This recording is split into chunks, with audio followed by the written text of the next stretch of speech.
Nuti ida'amuu kan jedhu iddoo biratoo hin ta'in dura Oromoo walitti ida'amuu qaba. Oromoo walitti ida'amuu jechuun gandarraa kaasee aanaan godinni tokkummaa Oromoo cimsuutu nurra jiraata. Lammaffaa walitti ida'amuu jennu immoo akkamii fakkaataa kamiin tokkummaaf garaagarummaan keenya adda bahuu danda'uutu irra jiraataa yaada jedhu kan tarkaanfachiisaa ture. Yaada akkasii kun kan keessan qofa moo kan yaada keessan deeggaran jiru? Namoonni yaada kana kan deeggaran baay'eetu jira. Walga'ii adda waawii irratti baquu paartiilee ilaalchisee argamtanii turtanii walga'ii sana attam akka turetu waa maxxannoo natti himtanii. Isa bal'inaan yeroo biraa itti deebi'uu nan danda'a. Tokkoon deemsa kana keessatti maaltu ta'ee eenyu maal godhee kan jedhu yeroo biraa yoo bal'inaan haasofne gaarii ta'a jedheetaniin kan ani yaadu. Garuu walumaa gala jalqabarraa kaasee amma dhumaatti walitti baquu paartii kanarratti yaada addaati kan ani qabu. Jalqabumarraatii kaasee waan ani ittiin amanne ta'uu koommoo koree hojii raawwachiistuudhaafis hundaafuu bal'inaan ibseen jira. Walitti baquun paartii kanaa sirrii miti. Yoo sirriis ta'e yeroo isaa miti waan jedheetti amanuuf ijjennoodhuma kootiin kanaa ala of godheetaniin kanani jiru.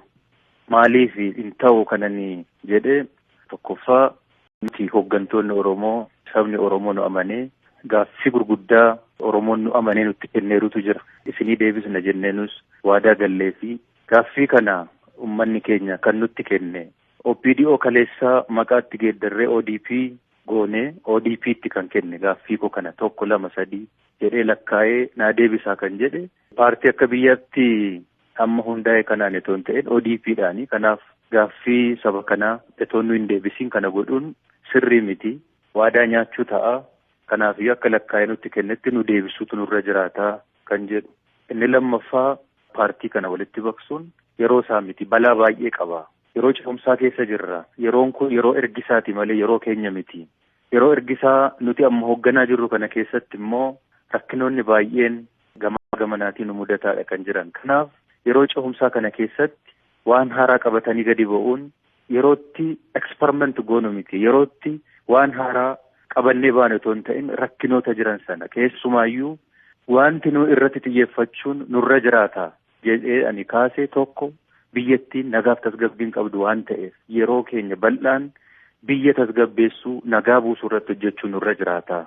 Inni lammaffaan maakroo ikoonoomii irratti keessumaayyuu qaala'insi jireenyaa uummata rakkisu kun isa maaneej godhuu danda'uu nurra jiraata. Inni sadaffaan filannoon fuuldura jiru kun nagaadhaan akka inni gaggeeffamu gochuun dirqama mootummaati waan ta'eef akka inni nagaa ta'u godhuudhaaf ammumarraa kaanee hojjechuun nurra jiraata. Nus akka saba kanaattis akka paartiittis mo'annee akka baanu boru mootummaa ta'uudhaaf akka dandeenyu maal godhuun nurra jiraata kan jedhu tooftaa fi istirateejii garaagaraa diizaayin goone isarratti hojjechuun nurra jiraata. Hojiin keenya amma ta'uu qabu kana bira dabarree waan biraa godhuun balaa biraa nutti fidee dhufuu danda'a waan ta'eef dubbiin kun haa bulu haa turu rakkinoota baay'ee qabas waan ta'eef kan jedhu. Inni kan biraan wanti natti hin tolle keessaati wanti haaraan kun gadi qabatamee bahee walitti ida'amuun kun akkaataan inni itti deemes natti hin tolle. Ariitiidhaan guyyaa gabaabaa keessatti wanti kun namni qalbeeffatee sirriitti mari'atee galee fi yaadi garaagaraa sassaabamee namoonni kana irratti beekumsa qaban mataan isaanii irratti hirmaatanii galteen garaagaraa sassaabamee namni koonfiidensii guutuudhaan amantaa guutuudhaan fudhatee akka inni mirkanaa'u etuu ta'uu qabu. Ariitiidhaan tokko irratti dabalame ta'uunsaa shakkii guddaa keessa na galchee jira. Jalqabumarraas piroojeektiin kun piroojeektiin narraatii maddee ani keessatti naagalee beekee itti amanee keessatti qooda fudhadhe miti waan ta'eef dubbiin kun waan biyyattiin hooggantu mitiiti maatittiin hooggantuyyuu qalbiin ilaaluun deddeebisanii ilaaluu gaafata. Siyaasni immoo waan dubbatamuuf waan barreeffamuu ol inteenshiniin isa duuba jiru maali kan jedhu sirriitti ilaaluu fi qorachuu gaafata. Piroojeektii kana eenyu kan maddisiiseyyuu eenyu faatu keessatti qooda fudhate maal yaadaniitu yeroo gabaabaa keessatti yeroo dheeraa keessatti kan jedhu qalbiidhaan dhaabbatanii ilaaluu mari'achuu bisheessuu barbaada.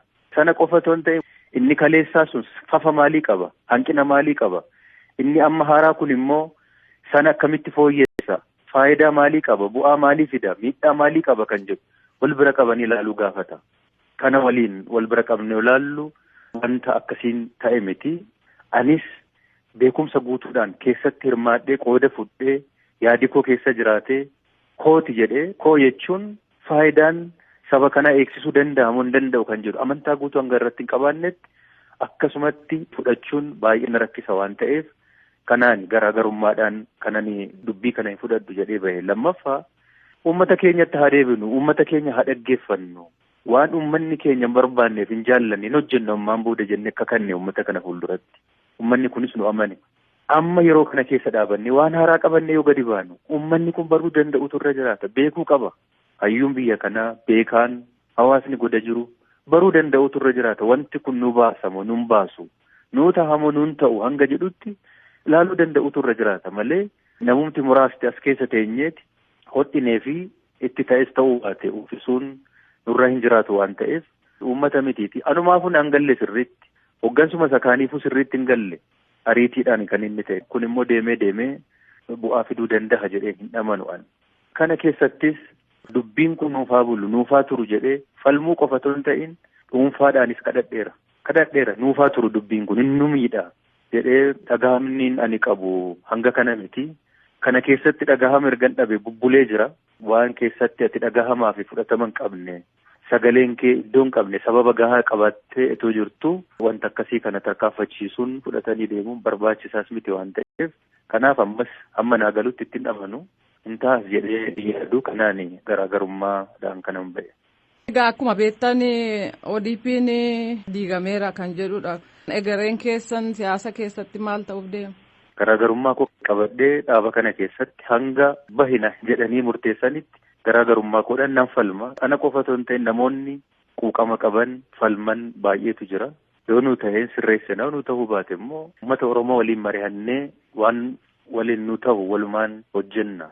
Waanumaan yaa'ii engadda taasifame kanarraa sababan ittiin hafe waan na gaafatteefan sii deebisuu qabaadhaaf malee fuulduratti tokkoon isaa irratti uummanni keenya waan baruu qabu ibsuun dirqama kootis waan ta'eef miidiyaa keessaniifis haa ta'u miidiyaa biroodhaaf bal'inaan nan ibsadhee yaada ammaaf yoonni kanuma siin jedhe nagaa jedhee.